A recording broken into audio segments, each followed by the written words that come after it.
우리가 은혜는 무엇이고 은혜는 어떻게 받는가에 대해서 계속 하고 있습니다.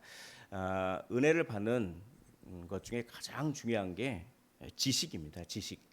지식이 있어야 우리가 은혜를 경험할 수 있거든요.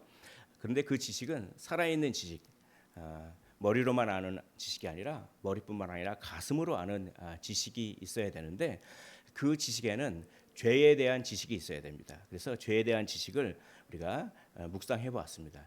그리고 그 지식에는 하나님에 대한 지식이 있어야 됩니다. 근데 하나님에 대한 지식은 너무나 방대하고 넓죠. 그래서 하나님에 대한 지식을 우리가 몇 개월 동안 계속 하고 있습니다. 그래서 오늘은 하나님의 거룩함이다라고 하는 하나님의 지식 중에서 하나님의 거룩함이라고 하는 그 속성을 우리가 한번 묵상하고 그 하나님의 거룩하심이 우리와 어떤 관계가 있는지 그것을 깨닫고 또 우리가 은혜 받고 거룩한 결단을 했으면 좋겠다라고 하는 그런 마음으로 말씀을 준비했습니다. 오늘 본문 말씀을 보면 이렇게 되어 있죠. 나 여호와 너희 하나님이 거룩함이니라. 하나님이 무엇입니까? 하나님이 거룩함이다라고 자기 자신을 이렇게 소개하고 있습니다. 하나님은 거룩하신 분입니다. 여러분, 거룩하라, 교회 다니면서 거룩하라라고 하는 말씀을 많이 듣지만 거룩이 무엇입니까?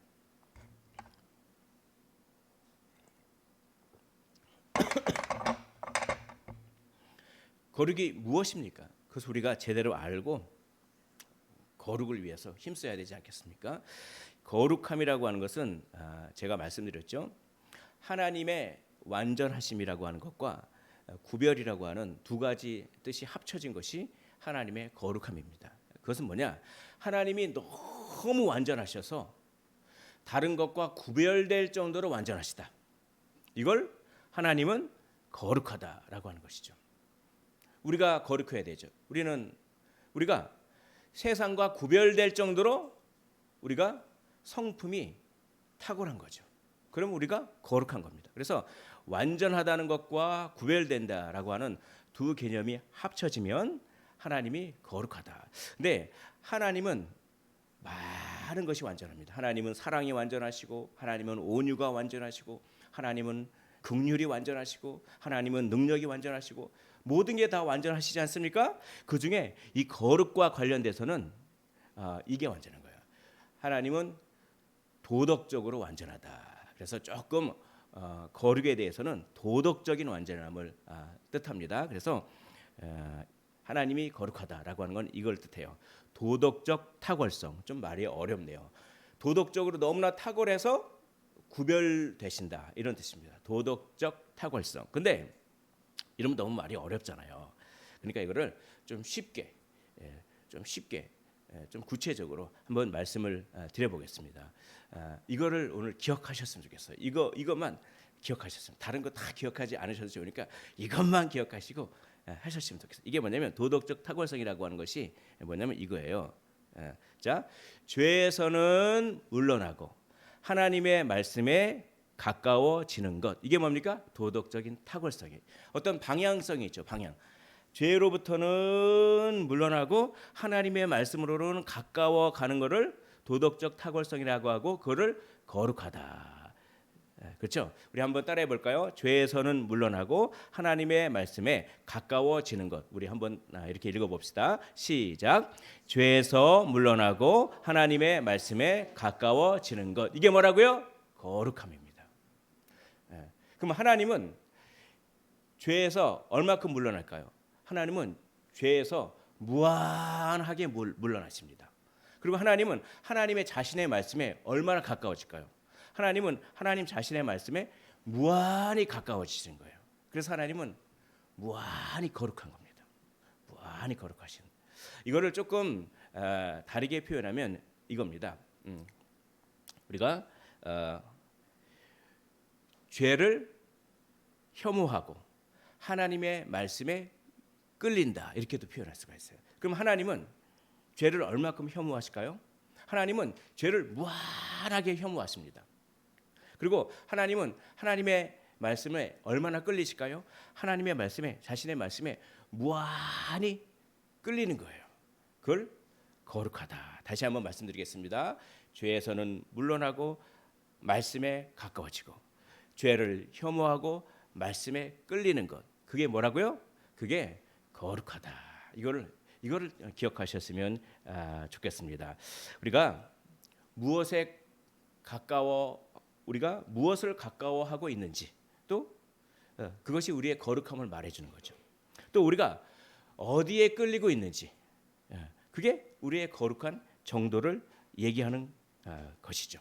그래서 시편 1편 1절에 복 있는 사람은 악인들의 궤를 따르지 아니하며 죄인들의 길에 서지 아니하며 오만한 자들의 자리에 앉지 아니하고, 그러니까 마땅히 물러나고 멀어져야 할 것에 멀어지는 것이 복 있는 삶이요 거룩한 삶이란 거죠.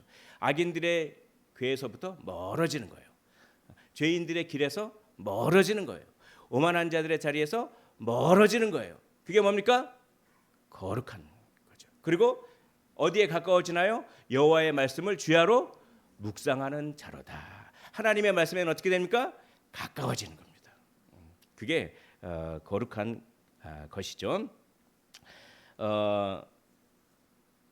이게 이제 그냥 평범하게 생각할 때는 이게 뭐 죄가 아닌 게 있는데 그게 거기에 너무 끌려가지고 하나님께로 멀어지게 하는 게 있다면 그건 거룩한 것이 아니더라고요.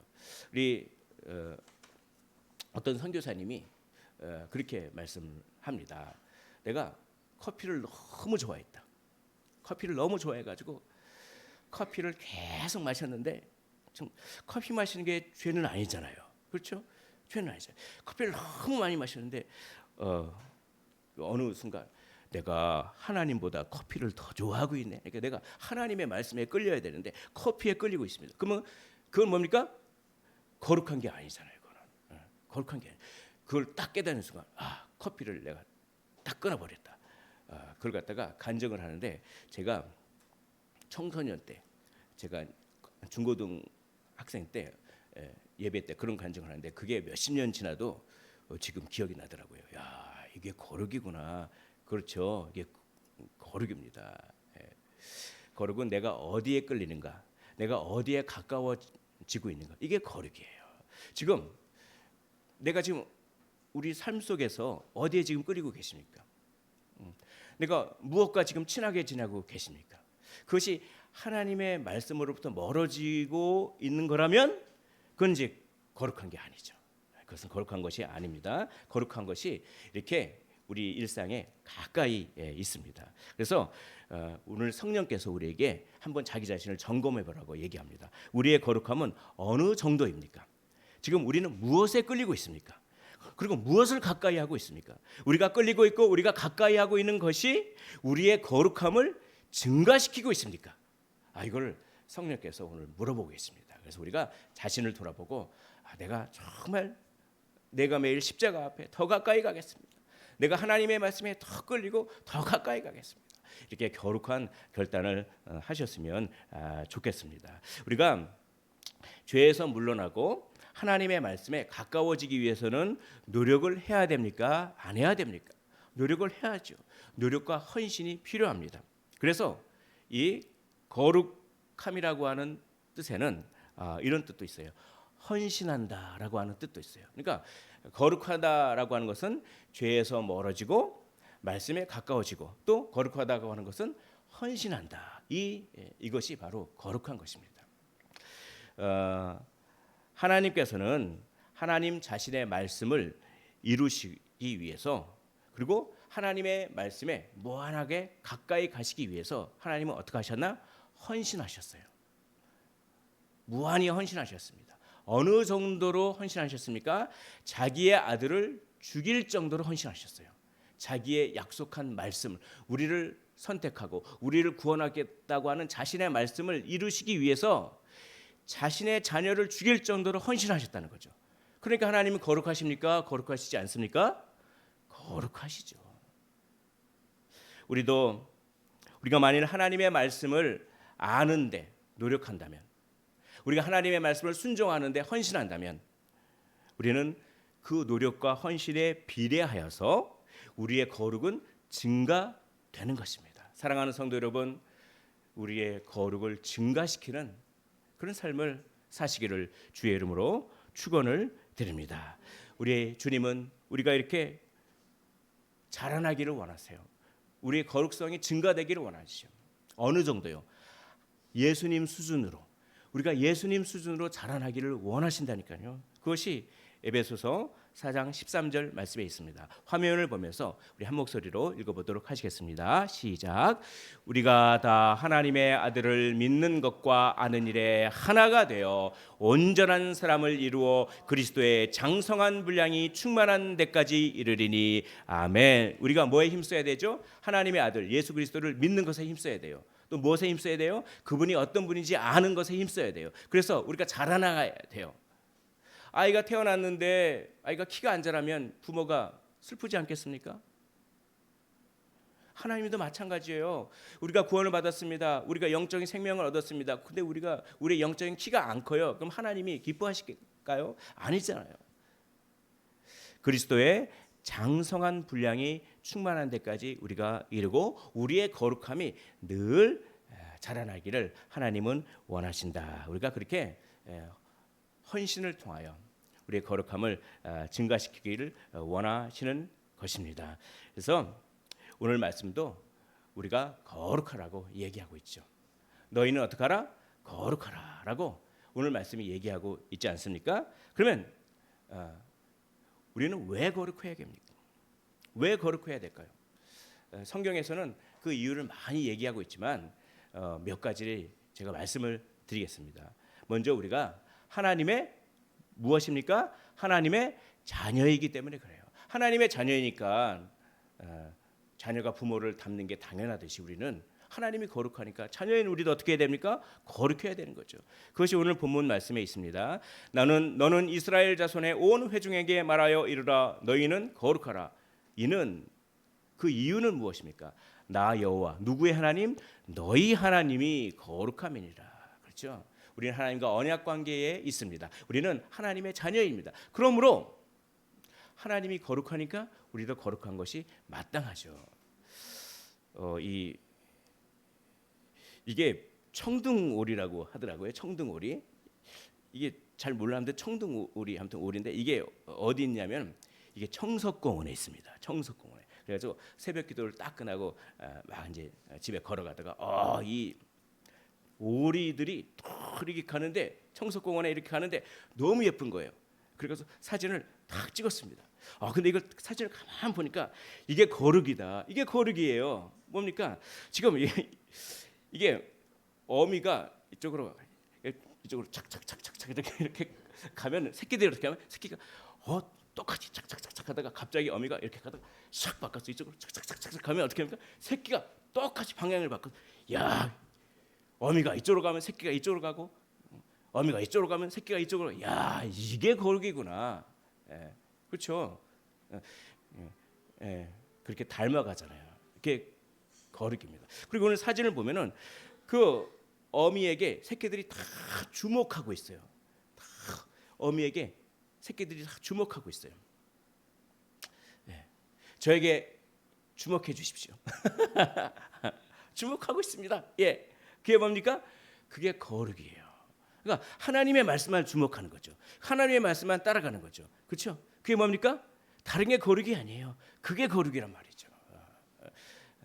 그렇게 새끼는 어미를 닮아가고 어미를 그렇게 쫓아가듯이 우리는 이 청둥오리만도 못하지 않을까 이런 생각도.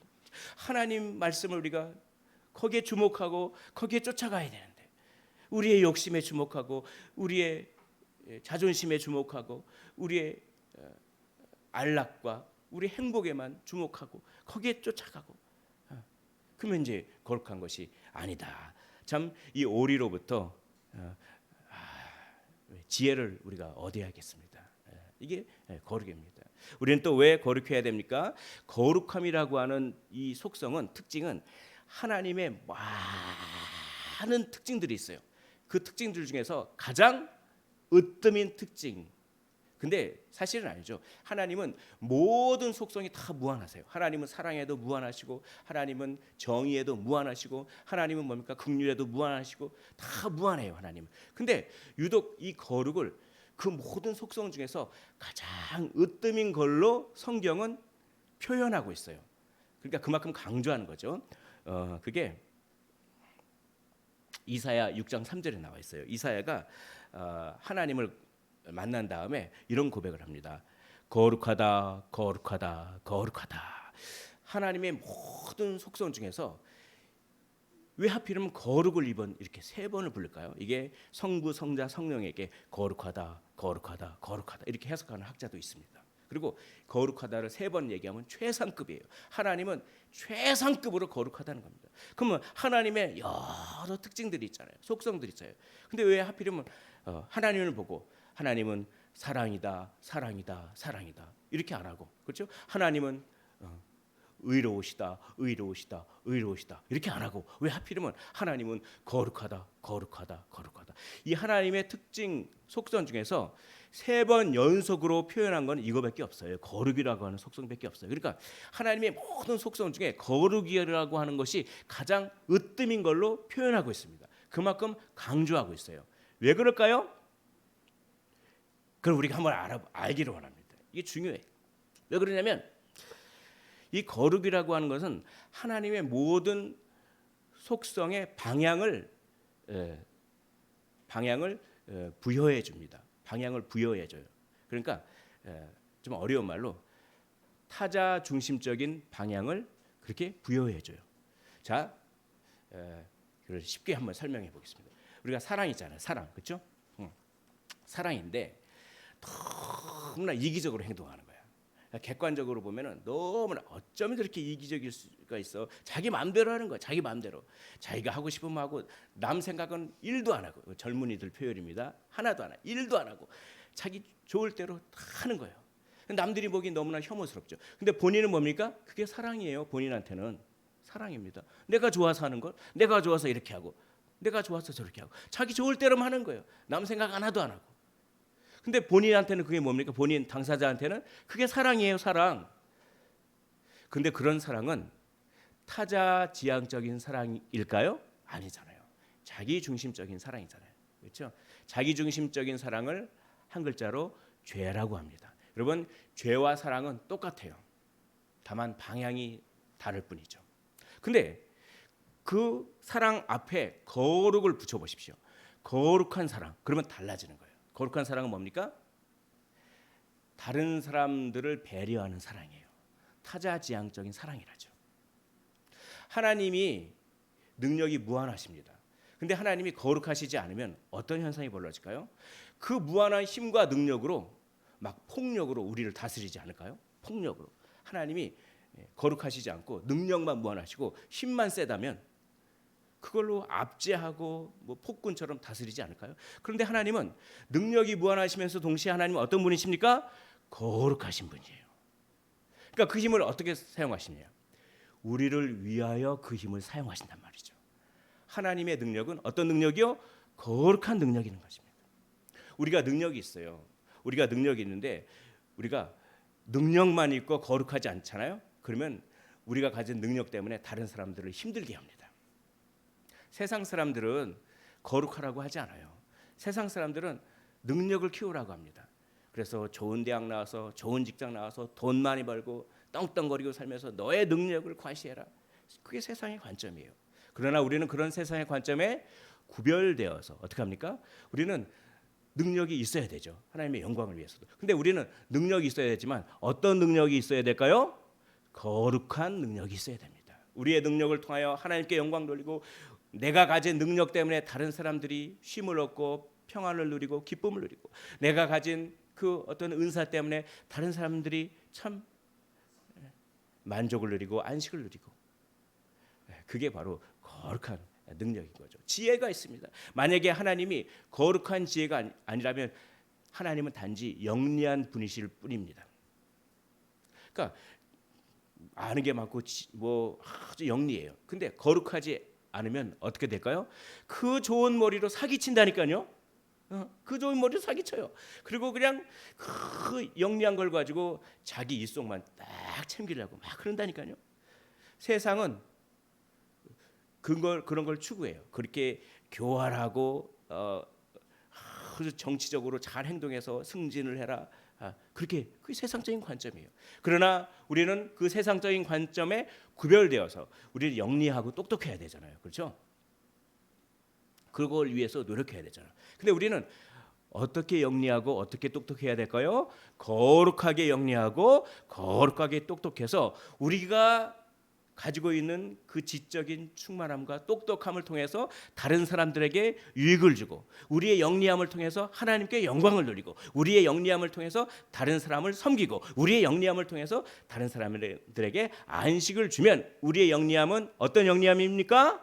거룩한 영리함. 그러니까 이 거룩함이라고 하는 것은 모든 속성들 앞에 딱 붙어가지고 그 속성의 방향을 어떻게 합니까? 방향을 부여해줘요. 그러니까 이 거룩함이라고 하는 것은 아주 놀라운 것입니다. 여러분, 거룩함은 멀리 있는 것이 아닙니다. 우리 삶 가까이 있어요. 우리가 직장에서, 우리가 사업체에서, 우리가 가정에서 우리가 거룩한 삶을 살기를 원합니다. 그건 뭡니까? 타자지향적인 삶을 살면 돼요. 내 좋을 대로, 내 감정에, 내 자존심에 나 이게 아니라 당신 그게 거룩한 것이죠. 신명기는 어떤 책인 줄 아십니까? 신명기는 하나님의 나라가 어떤 식으로 운영이 돼야 되는지 그 원리를 밝히는 책이에요. 그 신명기 전체를 한 단어로 요약하라고 누가 저한테 질문을 하면 그런 질문을 받아본 적은 없습니다. 근데 만약 질문을 한다면 저는 주저없이 이렇게 말하고 싶어요. 신명기는 한마디로 배려하라는 거잖아요. 약자를 배려하고 과부를 배려하고, 그렇죠? 고아를 배려하고, 그게 거룩한 거잖아요. 타자지향적인 거니까. 배려가 곧 거룩입니다. 한번 우리 자신을 돌아보시기를 원합니다. 배려가 없는 삶은 거룩하지 못한 삶이에요. 내 삶 가운데 배려가 넘치잖아요. 나보다는 다른 사람을 먼저 생각하고, 나의 감정보다는 다른 사람의 감정을 먼저 생각하고, 나의 기쁨보다는 다른 사람의 기쁨을 먼저 생각하고, 그렇게 배려가 넘치잖아요. 거룩한 삶. 우리가 거룩하기를 원합니다. 하나님은 배려가 넘치시는 분입니다. 우리는 하나님께 잘한 게 하나도 없어요. 우리는 죄만 질 뿐이에요. 그런데 우리를 그렇게 사랑하셔서 자기 아들을 아끼지 아니하시고 우리를 위하여 주실 정도로 하나님은 타자지향적인 분이고, 하나님은 어떤 분입니까? 그러므로 거룩한 분인 것이죠. 그러므로 우리는 이 거룩함이 그렇게 가치가 있어요. 그렇게 가치가 있기 때문에 우리도 거룩해져야 되는 것입니다. 그리고 오늘 에베소서 1장 4절부터 5절 보면 우리가 구원받은 목적이 나옵니다. 곧 창세전에 그리스도 안에서 우리를 택하사 우리로 사랑 안에서 그 앞에 거룩하고 흠이 없게 하시려고 그 기쁘신 때로 우리를 예정하사, 그렇죠? 우리가 구원받은 이유가 나옵니다. 왜요? 우리가 거룩한 삶을 살게 하기 위해서 우리를 구원하셨다는 거예요. 우리는 성도잖아요. 성도. 그 성자가 거룩할 성자잖아요. 우리의 정체성이 거룩함이에요. 그러니까 당연히 우리가 거룩해야죠. 우리가 구원받은 목적은 거룩하게 살기 위해서 구원받았기 때문에 우리가 거룩해야 됩니다. 타자지향적인 삶, 죄로부터는 멀어지고 말씀 외에는 가까워지는 삶, 죄를 혐오하고 말씀에 끌리는 삶, 헌신하는 삶, 그렇죠? 배려가 넘치는 삶.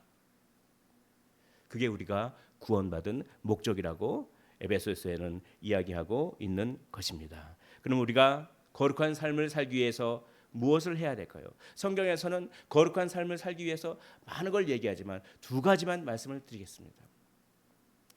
우리 힘으로는 거룩해질 수가 없어요. 그러니까 뭘 받아야 돼요?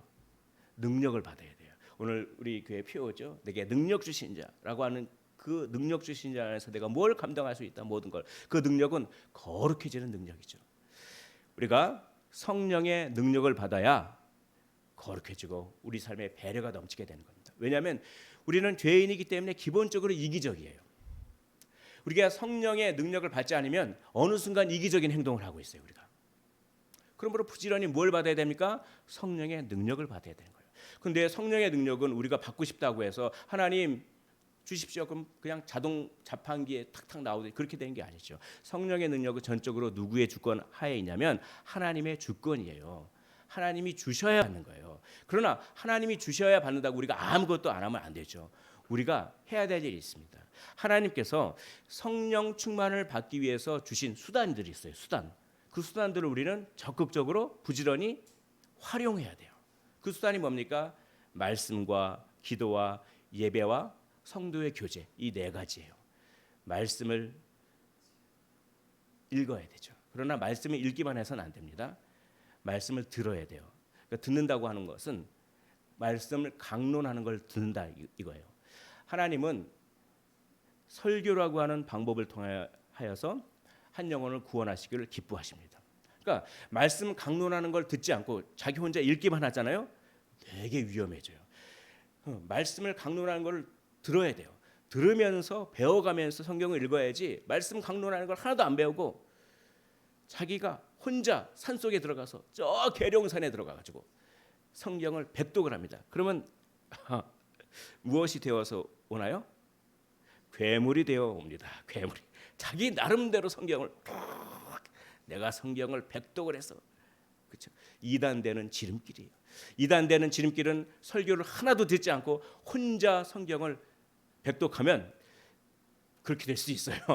물론 성령께서 역사하셔서 특별한 경우에 교회가 세워지지 않거나 그렇죠. 우리 선교 초기에는 성령께서 역사하셔서 읽는 중에 역사하실 때도 있지만 그렇기보다는 혼자 읽으면 좀 위험하니까 성경의 강론을 부지런히 듣고 들으면서 믿음이 생기잖아요. 거기서 들으면 설교를 뜻해요. 직접적으로. 또 우리는 기도해야 됩니다. 기도할 때 특별히 시편 51편 10절의 말씀, 하나님이여 내 속에 정한 마음을 창조하시고 내 안에 정직한 영을 새롭게 하소서라고 하면서 내 안에 정직한 영을 계속 부어주옵소서.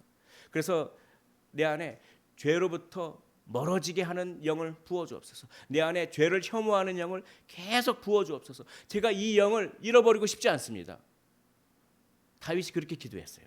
밧세바 사건을 저지르고 난 다음에 나단 선지자가 온 다음에 지은 시거든요. 이 시편 51편이 다시는 잃어버리고 싶지 않았어요. 나단 선지자가 오기 전까지 영적으로 너무나 하나님과 멀어져 있었어요.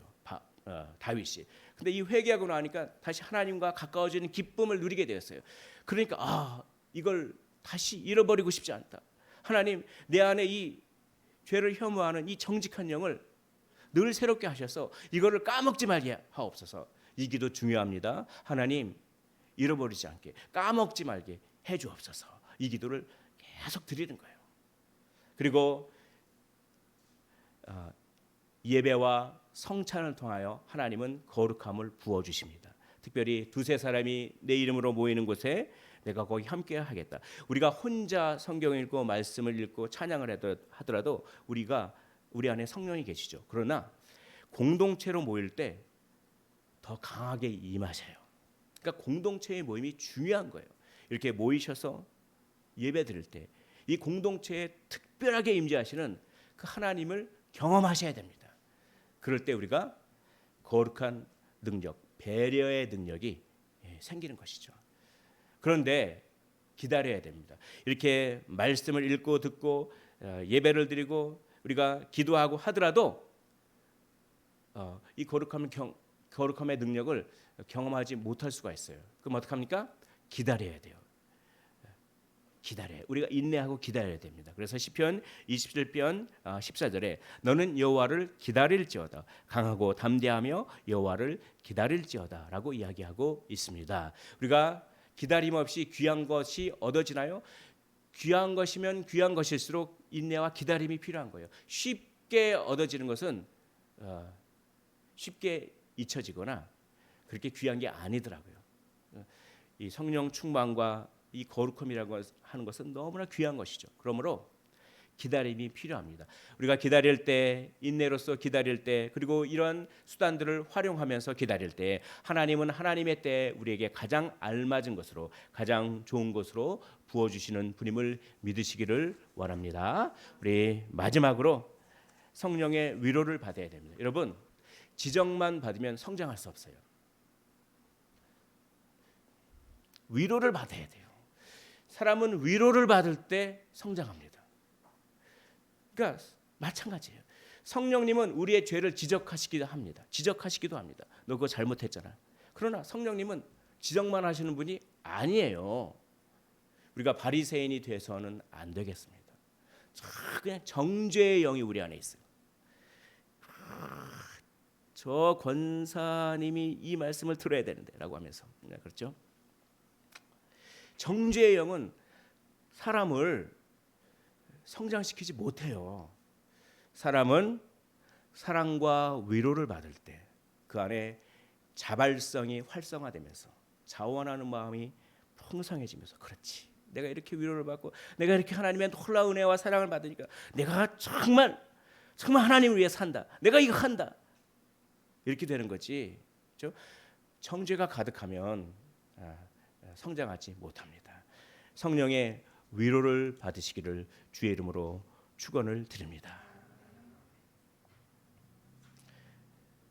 내가 말하되 화로다 나여 망하게 되었도다. 오호라 나는 곤고한 사람이로다. 이 사망의 몸에서 누가 나를 건져내라. 여러분, 거룩함을 열심히 추구하십시오. 그러면 여러분은 성공을 경험할 겁니까? 아니면 실패를 경험할 겁니까? 실패를 경험합니다.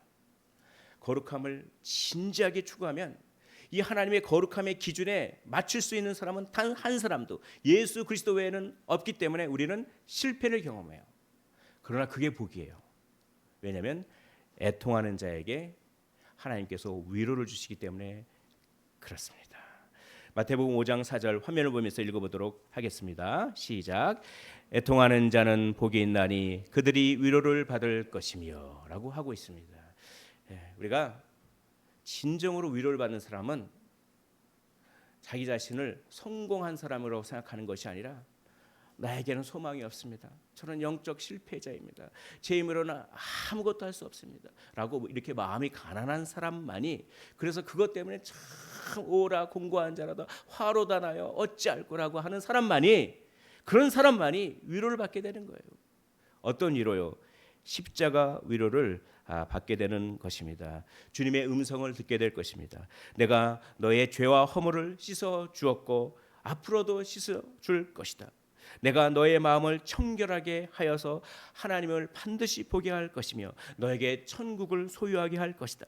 내가 너를 거룩하게 할 것이며 지금도 거룩하게 하고 있다. 그리고 너를 거룩하게 한 후에 반드시 너를 영화롭게 할 것이다 라고 하는 주님의 음성을 경험하는 겁니다. 이건 다 성경에 있는 말씀을 제가 쓴 거예요. 마태복음에 있는 말씀, 로마서에 있는 말씀. 여러분, 주님의 음성을 듣는다고 하는 것은 무슨 신비적인 것을 의미하는 것이라기보다는, 그럴 경우도 있지만, 주님의 음성을 듣는다고 하는 것은 하나님의 말씀이 떠오르는 겁니다.